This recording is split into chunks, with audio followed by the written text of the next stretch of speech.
அதுக்காக திவ்யாவை வெளியில நிக்க வைக்கிறது ரொம்ப தப்புமா. சாப்பிட கூட இல்லம்மா. எப்படி பார்த்தாலும் திவ்யா நம்ம வீட்டு மருமக தானே. நான் அவங்கள உள்ள கூட்டிட்டு வரலான்னு முடிவு பண்ணிட்டேம்மா. எனக்கு ஓகே தான் சக்தி. ஆனா அவங்க அண்ணன் பிரச்சனை பண்ணா? அப்படி பிரச்சனை பண்ணா நீ எதுவும் பேசாத, நான் பாத்துக்கிறேன்.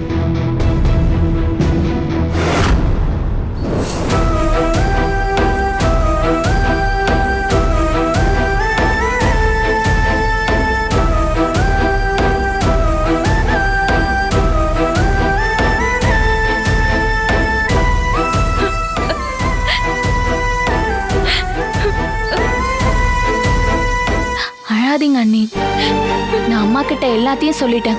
நீங்க நம்ம வீட்லயே இருக்கலாம். சக்தி, அண்ணி நான் கூப்பிட்டேன். ஆமா அண்ணி.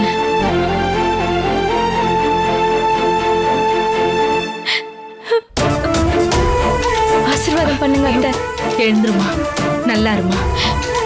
மாலையும் கழுத்துமா உங்க 2 பேரையும் ஒன்னா வீட்டுக்குள்ள அழைச்சிட்டு போகணும். ஆனா உன்னை தனியா அழைக்க வேண்டிய நிலைமை ஆயிடுச்சு. நீ ஒன்னும் வருத்தப்படாதம்மா. இது ரொம்ப நாளைக்கு நீடிக்காது. கூடிய சீக்கிரத்துல உன்னோட அன்பையும் நல்ல மனசையும் அருண் புரிஞ்சுப்பான். சக்தி குடுமா.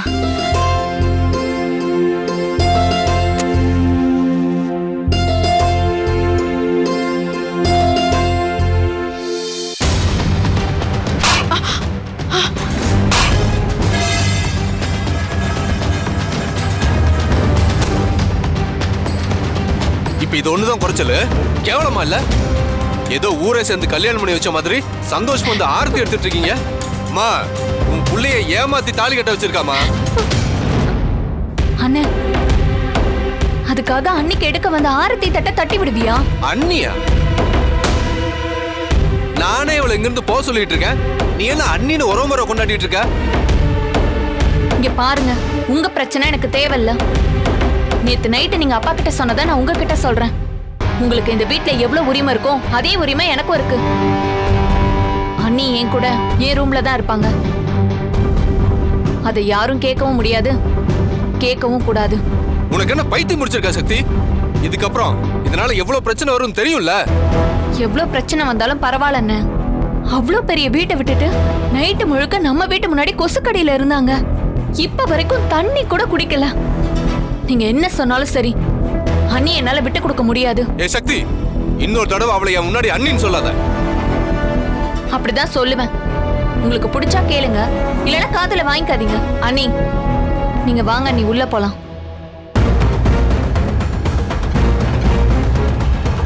சக்தி, தேவையில்லாம பண்ணாத. அவளை இங்கிருந்து போக சொல்லு. முடியாதுன்னு. என்னோட ஃப்ரெண்டா ஏன் ரூம்ல தான் இருப்பாங்க. இதுல உங்களுக்கு என்ன பிரச்சனை? உங்களை தொந்தரவு பண்ணா மட்டும் பேசுங்க. நீங்க வாங்க அண்ணி, நம்ம உள்ள போலாம். வாங்க அண்ணி.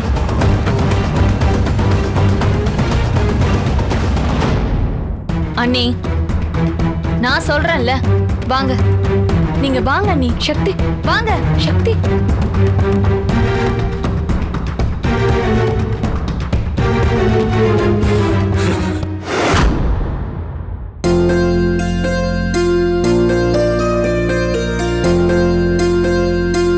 ருத்ரா, நீ எப்போ விரும்பி குடிக்கிற ஆவாரம் போட்டி நான் என் கையால போட்டிருக்கேன். குடிச்சு பார்த்துட்டு நல்லா இருக்கான்னு சொல்லு.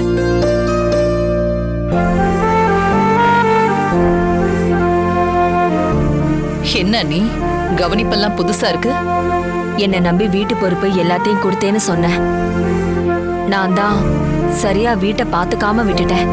அதனாலதான் நடக்க கூடாது எல்லாம் நடந்துருச்சு. அத மறந்துட்டு இனி எல்லாரும் எப்பவும் ஒன்னா இருக்கணும்.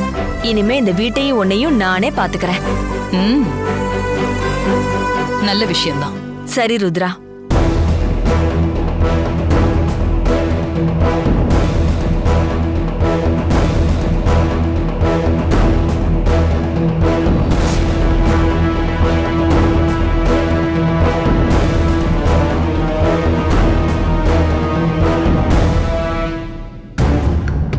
வாங்க அதிரா, வாங்க தம்பி. Hi aunty. உட்காருங்க. அண்ணி உட்காருங்க. அனிதா, என் பெட்ரூம்ல ஒரு ப்ளூ கலர் ஃபைல் இருக்கும், அதை எடுத்துட்டு வா.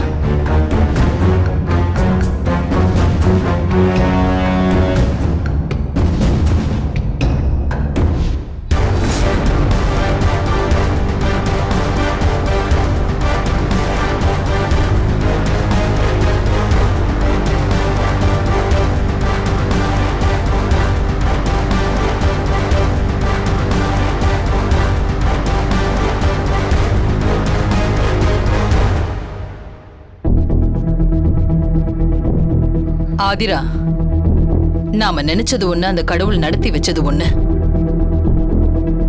அதுக்காக உங்ககிட்ட நான் எவ்வளவு தடவை மன்னிப்பு கேட்டாலும் அதுக்கு ஈடாகாது.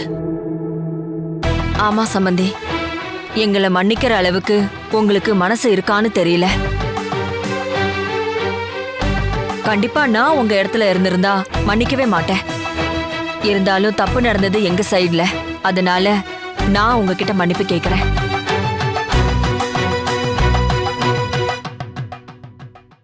ஆதிரா, நீங்க எவ்வளவு பெருந்தன்மையா எங்க வீட்டுக்கு வந்து உங்களோட லேண்ட் டாக்குமெண்ட்டை எனக்கு கொடுத்தீங்க.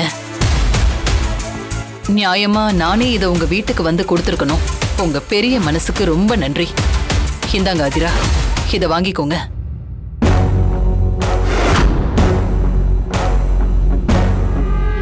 நான் உங்ககிட்ட இதை கேட்கவே இல்லையே ருத்ரா.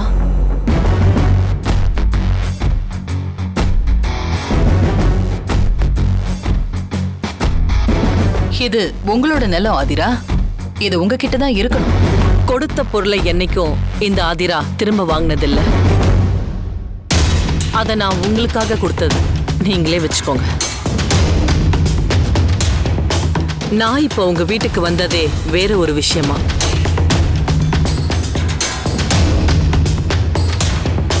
ஆகாஷ், அதை எடுத்துட்டு வா. சரி மம்மி.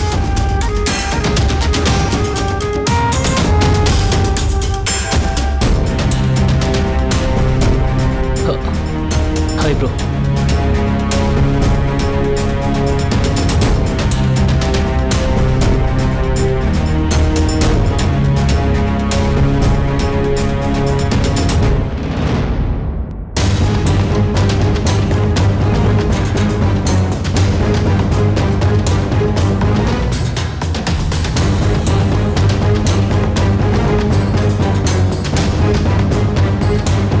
எதுக்கு பழத்தட்டோட வந்திருக்கான்? நம்ம பொண்ணு இல்லைன்னதும் அனிதாவை பொண்ணு கேட்டு வந்திருக்காங்களா?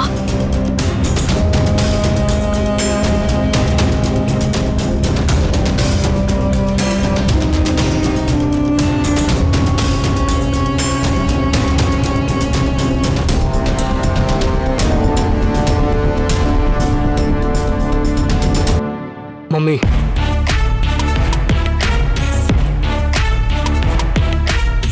என்னுடைய நியூ ஷாப் ஓபனிங் செரமனிக்கு உங்களை இன்வைட் பண்றேன். உங்க நேம தான் ஸ்பெஷல் கெஸ்டா போட்டிருக்கேன்.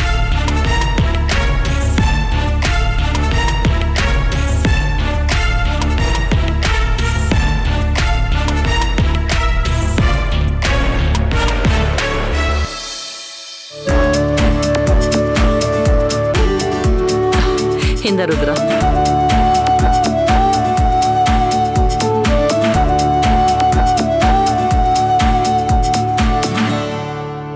திவ்யா எங்க வீட்டுக்கு வந்ததுக்கு அப்புறம் அவ கையாலேயே இந்த ஷாப் ஓபன் பண்ண வச்சு திவ்யாக்கே அதை கிஃப்டா கொடுக்கலான்னு நினைச்சேன்.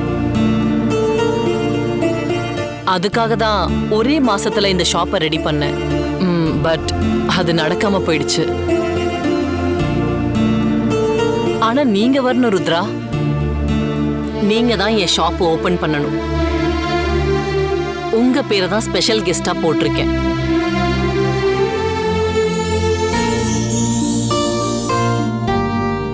நீங்க என்ன நினைக்கிறீங்கன்னு எனக்கு தெரியுது ருத்ரா. நான் அன்னைக்கு ஏதோ கோவத்துல பேசிட்டேன். கொஞ்சம் என் மேலேயும் தப்பு இருக்கு. ஆனா நான் அதை மறந்துட்டேன். நம்ம 2 பேருமே பிசினஸ் விமன். நம்ம 2 பேரும் எவ்வளவு லாஸ் பார்த்திருப்போம். அதுக்காக பிசினஸ் விட்டு போகலையே. ஆமா ஆதிரா, அதே மாதிரிதான் நம்ம 2 பேரும் சேர்ந்து ஒரு விஷயம் நடக்கும்னு நினைச்சோம். ஆனா அது நடக்காம போயிடுச்சு. அதுக்காக நம்ம நட்பை இழந்துட கூடாது. இதோட எல்லாத்தையும் மறந்துட்டு என் ஷாப் ஓபனிங்க்கு வருவேன்னு நினைக்கிறேன். அதனாலதான் உன்னை கேட்காமலேயே ஸ்பெஷல் கெஸ்டா உன் பேரை போட்டிருக்கேன். கண்டிப்பா நான் வருவேன் ஆதிரா. ஆதிரா, உங்களுக்கு எவ்வளவு பெரிய மனசு. உங்கள மாதிரி ஒருத்தவங்க சம்பந்தியா வரலன்னு நாங்க தான் வருத்தப்படுறோம்.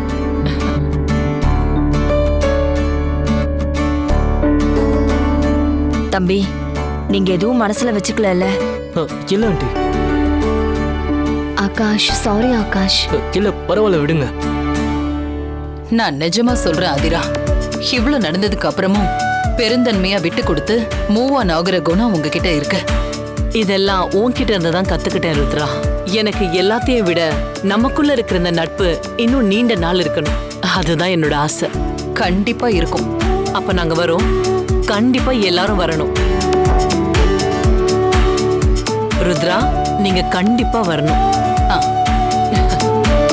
அப்ப நாங்க வரோம். போயிட்டு வாங்க தம்பி. ருத்ரா, நான் முதல்ல ஆதிரா வந்த உடனே திரும்ப பிரச்சனையோட தான் வந்திருக்காங்கன்னு நினைச்சேன். நல்ல வேலை, அந்த மாதிரி எதுவும் இல்ல. உண்மையிலேயே ஆதிரா ரொம்ப கிரேட் அண்ணி. சிவா வந்ததும் அவன்கிட்ட சொல்லிடுங்க, நாளைக்கு ஃபங்க்ஷனுக்கு நானும் அவனும் போயிட்டு வந்துடுறோம். ஆ, சரி ருத்ரா.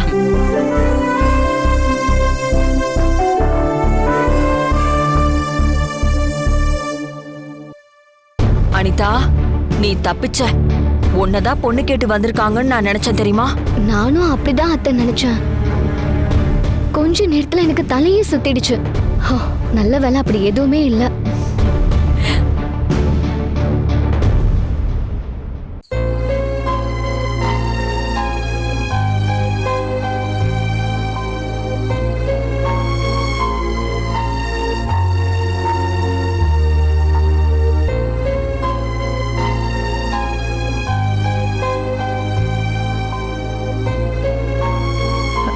சக்தி, இன்னும் தூங்கலையா? எனக்கு தூக்கம் வரலம்மா. ருத்ராமா சொன்னதை நினைச்சு வருத்தப்பட்டுட்டு இருக்கியா? மனசுல எவ்வளவு கவலை இருந்தாலும் தூங்கி எழுந்தா எல்லாம் மறந்து போயிடுமா. நீ எதையும் மனசுல போட்டு குழப்பிக்காத. நான் உன்னை நம்புற மாதிரி அவங்களும் உன்னை நம்புவாங்க. காலையில போய் அவங்கள பார்த்து பேசி புரிய வச்சிடலாம். இல்லம்மா, அவங்க அங்க வரக்கூடாதுன்னு சொன்னதுக்கு அப்புறம் நானும் அங்க போக கூடாதுன்னு முடிவு பண்ணிட்டேன். அவங்க ஏதோ கோவத்துல சொல்லிருப்பாங்க. அதெல்லாம் ஏன் நீ மனசுல நினைச்சிட்டு இருக்க? அவசரத்துல எடுக்கிற முடிவு தப்பாதான் இருக்கும். இல்லம்மா, நான் நிதானமா யோசிச்சு எடுத்த முடிவுதான். சக்தி, பொண்ணை பெத்தவங்க அவங்களுக்கு எவ்வளவு வேதனையா இருக்கும். அந்த கோவத்துல 1-2 வார்த்தை எல்லாரும் சொல்றதுதான். அதுக்காக இனிமே அங்க வேலைக்கே போக மாட்டேன்னு சொன்னா என்ன அர்த்தம்? வேற ஏதோ ஒரு தப்பு பண்ணி அவங்க உன்னை திட்டி இருந்தா நானே உன்னை போக வேண்டாம்னு சொல்லியிருப்பேன். ஆனா இந்த முறை அவங்க கோவப்பட்டதுல எந்த தப்பும் இல்ல சக்தி. ஊர் பூரா பத்திரிக்கை வச்சு கல்யாணத்துக்கான எல்லா ஏற்பாடும் பண்ணி கடைசி நேரத்துல அவங்க நினைச்ச மாதிரி நடக்காம போயிடுச்சு. எல்லாருக்கும் அவங்க தானே பதில் சொல்லணும். யாராச்சும் ஏதாச்சும் தப்பா பேசும்போது வேதனையாவும் அவமானமாவும் இருக்கும்ல. உனக்கு இந்த வயசுல இத பத்தி எல்லாம் பேசினா புரியாது. நாளைக்கு நீயும் ஒரு அம்மா ஸ்தானத்துக்கு வரும்போதுதான் உனக்கு இதெல்லாம் புரியும் சக்தி. என்னால இத புரிஞ்சுக்க முடியுதுமா. அதனாலதான் நான் திரும்பி அந்த வீட்டுக்கு போகலன்னு சொல்றேன். என்னை திட்டினாலும் அடிச்சாலும் அது என்ன பெருசா பாதிக்காது. இதுக்கு முன்னாடி என்னை எவ்வளவோ வாட்டி பேசியிருக்காங்க, அடிச்சிருக்காங்க. அதுக்கெல்லாம் நான் பெருசா வருத்தப்பட்டதே இல்ல. அப்புறம் என்னடி? இல்லம்மா, ருத்ராமா எல்லார் முன்னாடியும் கூனி குறுகி நின்னாங்க. ஒரு தடவை கூட நான் அவங்கள அப்படி பார்த்ததே இல்ல. எப்பவும் சிங்கம் மாதிரி இருப்பாங்க. நடந்து போனா எதிரில வர ஆம்பளைங்க கூட கையெடுத்து கும்பிடுவாங்க. ஆனா இன்னைக்கு ருத்ராமா தலை குனிஞ்சு நின்னுட்டு இருக்காங்க. தெரிஞ்சோ தெரியாமையோ அதுக்கு நானும் ஒரு காரணம் ஆயிட்டேன்னு அம்மா மனசுல பதிவாயிடுச்சு. அதனால அவங்கள நேர்ல சந்திக்கிற தைரியம் எனக்கு இல்லம்மா. எல்லார் கண்ணுக்கும் நான் கெட்டவளா தெரியுறேன். நான் இப்படியே இருந்துட்டு போறேம்மா. உண்மையையும் பொய்யையும் ரொம்ப நாள் மறைச்சு வைக்க முடியாது. அதுக்கான நேரம் வரப்போ எல்லாருக்கும் தெரிய வரும். சக்தி, உன் மனசுக்கு எது சரின்னு தோணுதோ அதை பண்ணுமா. உன் மனசு உன்னை ஏமாத்தாது. ஆமா, நீ ஒரு கடையில வேலை பார்த்தியே, அந்த ஐயா கிட்டே மறுபடியும் வேலைக்கு போறியா? இல்லம்மா, அவங்களும் ருத்ராமாவும் 2 பேரும் ஒண்ணுதான். அங்க போனாலும் எனக்கு மன கஷ்டம்தான் வரும். அப்போ வேற என்னதான் பண்ணலான்னு இருக்க? அதான் எனக்கும் தெரியலம்மா. இப்போ வீட்ல திவ்யா அண்ணியும் இருக்காங்க. ரொம்ப வசதியா வளர்ந்தவங்க. ஏதோ நம்மளால முடிஞ்ச அளவுக்கு அவங்கள நல்லா பாத்துக்கணும். ஆமா சக்தி, நீ சொல்றதும் சரிதான். அம்மா, வேற ஏதாச்சும் புது வேலைக்கு போலான்னு யோசிச்சுட்டு இருக்கேன். சரிம்மா, காலையில பாத்துக்கலாம். நீ போய் தூங்கு. ம்? ம்.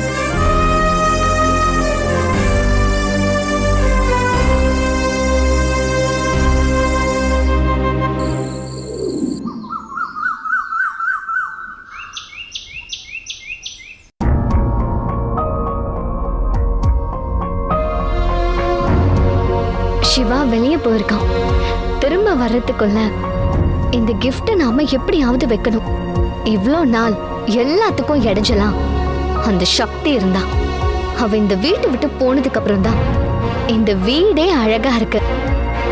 இனி நான் கொஞ்சம் கூட தாமதிக்காம சிவா கிட்ட என் மனசுல இருக்கிறத சொல்ல போறேன்.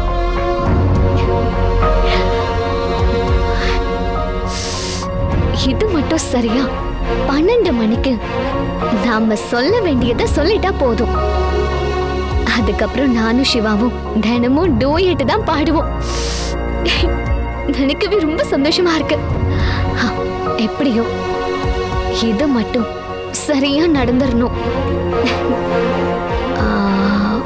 இது எங்க வைக்கலாம்?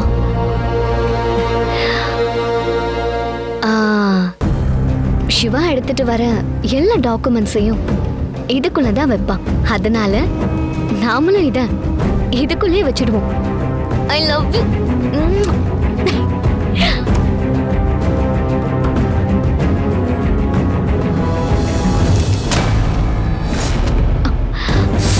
ஷுஷு, ஃபைல் கீழே விழுந்தது சிவா பார்த்தா இதை கொன்னுடுவான்.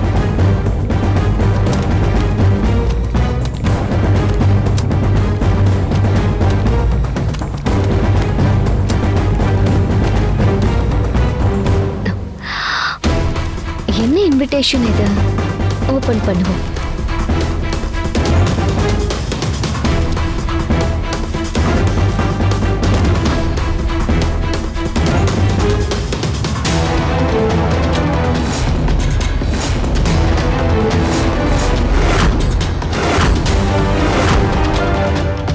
சிவா பெரியும் சக்தி பெரியும் போட்ட இன்விடேஷன். இது யார் அடிச்சது? இது எப்படி சிவா ரூமுக்கு வந்துச்சு? அத்தை, அத்தை, அத்தை, அத்தை, அத்தை, வெளியே வாங்க. ஒரு தென்றல் புயலாகி வருமே. மாமா, கொஞ்சம் அமைதியா இருங்க மாமா. அத்தை,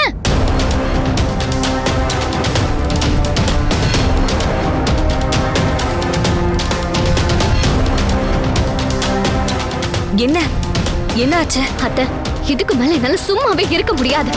எல்லாமே எல்லை மீறி போயிட்டு இருக்கு. எல்லாமே எல்லை மீறி நடந்துட்டு இருக்கு. இத பாக்கும்போது எனக்கு எப்படி இருக்கு தெரியுமா? இதுல அப்படி என்ன இருக்கு? நீங்களே பாருங்க. இதை என் வாயால கூட சொல்ல அசிங்கமா இருக்கு.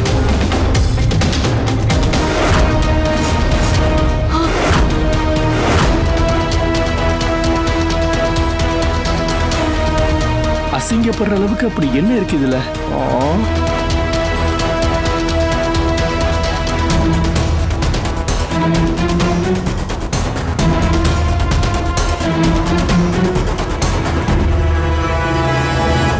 இது என்ன கல்யாண பத்திரிகையில சிவசக்தி பேர் இருக்கு? ஓ, நம்ம பொண்ணு ஓடி போய் கல்யாணம் பண்ணா இவன் பத்திரிகையில அடிச்சு கல்யாணம் பண்ண போறான் போல இருக்கே. எங்க வாய் மூடிட்டு சும்மா இருக்கீங்களா? இருக்கிற பிரச்சனையில நீங்க வேற எரிச்சலை கிளப்பிட்டு இருக்கீங்க. இருங்கம்மா, நீங்க கண்டினியூ பண்ணுங்க. என்ன அத்தை இதெல்லாம்? யாரு பண்ண வேலை இது? இந்த இன்விடேஷன் சிவா ரூம்ல எப்படி வந்துச்சு? சிவாவுக்கும் சக்திக்கும் இடையில ஏதோ ஓடிட்டு இருக்குன்னு தெரிஞ்சா என்னோட கதையை முடிச்சிருவாளே. நமக்கு எதுவுமே தெரியாத மாதிரி காட்டிப்போம். இது இது எனக்கே ஷாக்கா இருக்கு மருமகளே. நீங்க மட்டும்தான் அதை என்ன மருமகளேன்னு கூப்பிடுறீங்க. நானும் அப்படியே கூப்பிடுறேன். அந்த சிவா என்ன நினைச்சிட்டு இருக்கான்னு எனக்கு தெரியல. ஐயோ அனிதா, அவனுக்கு இத பத்தியெல்லாம் எதுவுமே தெரிஞ்சிருக்காது. அந்த சக்தி இருக்கால, அவதான் ஏதாவது பண்ணி வச்சிருப்பான். நீ எதுக்கு தேவையில்லாம சிவா மேல கோவப்படுற? சிவாவை திட்டாம அவன் ரூம்ல அவன் கபோர்ட்ல இது எப்படி இருந்தது? ஏதோ அவனுக்குள்ள இருக்காத்த.